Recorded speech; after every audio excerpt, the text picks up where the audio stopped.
आज मैं आपको द्विघात समीकरण से संबंधित कुछ सवाल बताएंगे।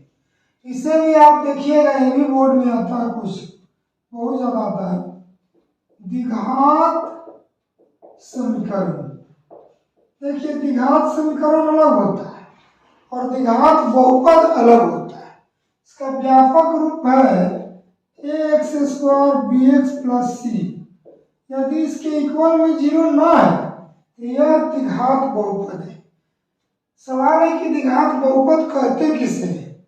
तो वैसा बहुपद जिसका अधिकतम घात 2 उसे द्विघात बहुपद कहते हैं। और द्विघात बहुपद के ही समीकरण बनाना है तो 0 दे दीजिए, द्विघात समीकरण हो गया। तो बहुपद में शून्य नहीं लगता है लेकिन समीकरण में शून्य लगता है। अब देखिए द्विघात समीकरण के दो व्यापक रूप होता है। एक होता है ax² + c = 0 और एक होता है ax² + bx + c = 0। तो द्विघात समीकरण दो तरह का होता है, एक होता है शुद्ध और एक होता है अशुद्ध, यानी शुद्ध द्विघात समीकरण और एक होता है अशुद्ध द्विघात समीकरण। पहले तो हमने डिफिनेशन बताया कि वैसा समीकरण जिसका अधिकतम घात 2 हो उसे हम द्विघात समीकरण कहते हैं। द्विघात समीकरण में एक और खास बात है, a ≠ 0। a का मान कभी 0 नहीं होना चाहिए, नहीं तो द्विघात समीकरण नहीं होगा। इसमें सबसे ज्यादा आने वाला सवाल क्या है? अगर बोर्ड में अगर सबसे ज्यादा सवाल आता हो तो देखिए इसमें कुछ कंडीशन है। एक होता है डी, इसको हम डिस्क्रिमिनेट भी कहते हैं, डिस्क्रिमिनेट। इसका डी के मतलब पूरा रूप होता है डिस्क्रिमिनेट। और एक होता है विविध कर,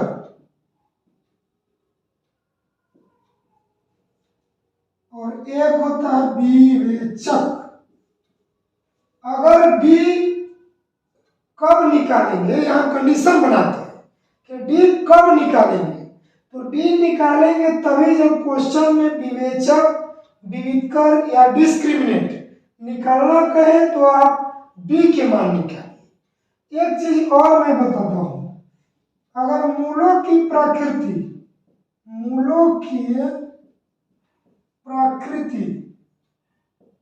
निकालना कहे, प्रकृति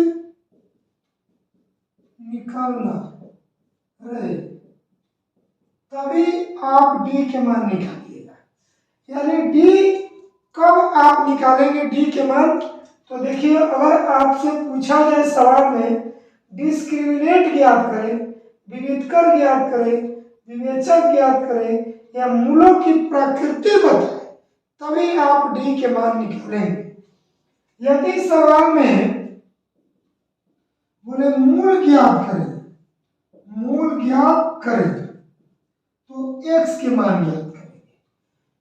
यहां सवाल यह है बच्चों कि यदि सवाल में बोले विविधकर ज्ञात करें, विवेचक ज्ञात करें, मूलों की प्रकृति ज्ञात करें या डिस्क्रिमिनेट ज्ञात करें तो आप डी के मान निकालेंगे। और आपसे पूछे मूल ज्ञात करें, जब भी आपसे मूल ज्ञात करने के लिए पूछेगा तो x के मान ज्ञात करेंगे। यानी यहां से सवाल का कंडीशन बन गया कि कब आप किस फॉर्मूला का प्रयोग करेंगे। अब यहाँ डी के फॉर्मूला और x के फॉर्मूला दोनों हम लिख के दिखाते हैं।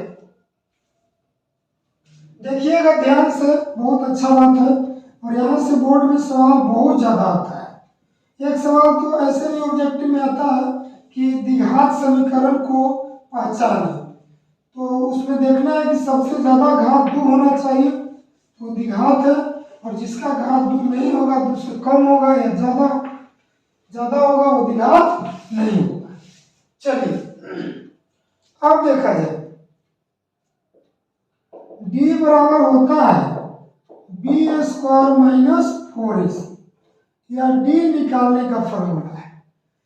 डी बराबर बी स्क्वायर माइनस 4ac, और एक होता है फॉर्मूला एक्स बराबर minus B plus minus D बटे 2। अब देखिएगा यहां से कंडीशन बनता अल्फा, द्विघात समीकरण के मूल दो होते हैं।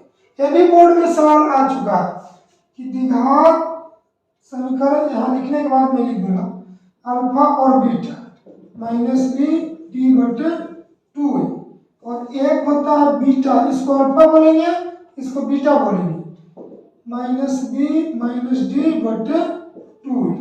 देखिए अल्फा बीटा दो मूल होगा, यानी द्विघात समीकरण के दो मूल होते हैं, यानी कहने के मतलब इसका x के मान भी दो आएंगे। द्विघात समीकरण में x के मान एक कभी नहीं आ सकता है, अगर एक आएगा तो गलत हो जाएगा। हाँ, दोनों सेम आ सकता है। अब इसके प्रकृति निकालने का भी फॉर्मूला होता है,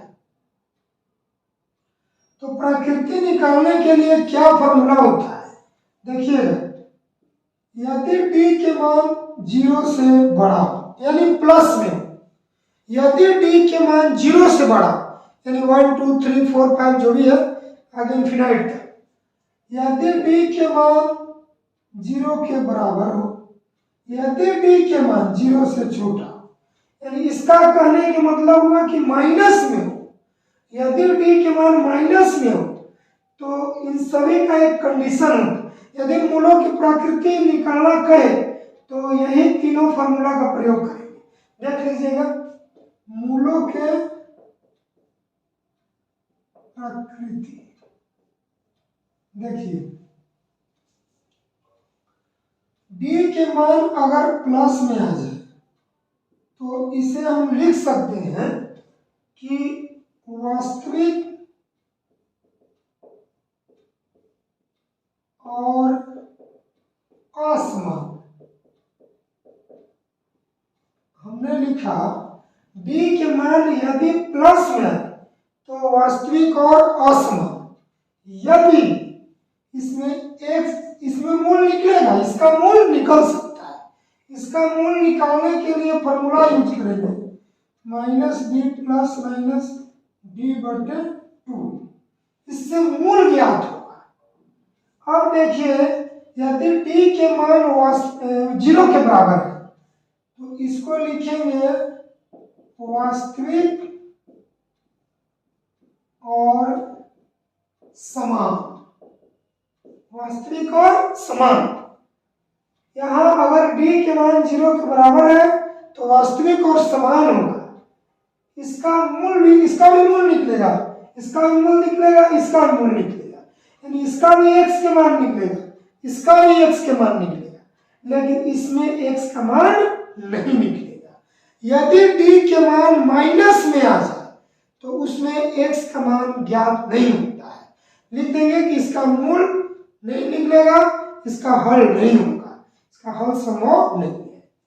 लिखेंगे इसमें x के मान माइनस बी बटे 2 है और माइनस बी बटे 2। कब ऐसा कब होगा? जब d बराबर 0 होगा तब। अब आगे देखेंगे इसमें, तो इसका स्पष्ट लिख देना है कि इसका हल संभव नहीं है, यानी इसका कोई हल नहीं होगा, इसका हल संभव नहीं है, यानी इसका हल संभव नहीं है, यानी इसको हल नहीं किया जा सकता, यानी वास्तविक मूल नहीं है।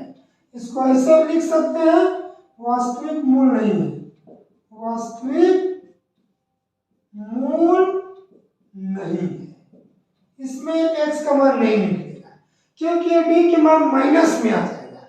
तो ध्यान से देखिएगा, इसको मैं एक बार और रिपीट कर रहा हूं, d बराबर बी स्क्वायर माइनस 4ac, यह d का फॉर्मूला है। जब विवेचक विविधकर निकालना कहे तो मूल ज्ञात करना कहे तो इस फॉर्मूला का प्रयोग करेंगे। इसमें अल्फा बीटा दो, द्विघात समीकरण का मूल 2 होता है, यानी अल्फा और बीटा। मूलों की प्रकृति का ये फॉर्मूला, डी के मान अगर प्लस में रहे, 0 से बड़ा रहे, तो कह सकते हैं कि वास्तविक और असमान। इसका फॉर्मूला इसका प्रयोग करेंगे। देखिए x बराबर minus B plus minus D बटे 2a, और b बराबर 0 रहे तो वास्तविक और समान होता है। इसका x के मान कैसे निकालेंगे, ध्यान दीजिए। और यदि d के मान माइनस में आ जाए तो लिख सकते हैं कि वास्तविक मूल नहीं है, इसका हल संभव नहीं हो सकता। यह फॉर्मूला को मैंने एक्सप्लेन किया। अब आपको मैं आगे और दिखाता हूँ।